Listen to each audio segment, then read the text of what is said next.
राज ठाकरे आणि उद्धव ठाकरे तब्बल 20 वर्षांनी एकत्र आले आहे. मुंबईसह महाराष्ट्रातील राजकीय समीकरण बदलण्याची शक्यता आहे. 67 प्रभागांमध्ये निकाल फिरू शकतो. भाजप आणि शिंदे गटासाठी मोठं आव्हान निर्माण होईल. राज ठाकरे आणि उद्धव ठाकरे हे तब्बल 2 दशकांनंतर एकत्र आलेत. ठाकरे बंधूंच्या युतीमुळे मुंबईसह संपूर्ण महाराष्ट्रातील राजकीय समीकरण बदलताना दिसतात.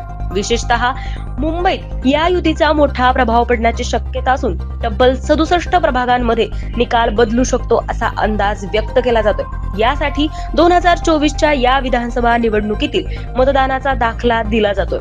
आकडेवारीनुसार अनेक मराठी बहुल प्रभागांमध्ये मनसे आणि उद्धव सेनेच्या मतांची बेरीज निर्णायक ठरू शकते.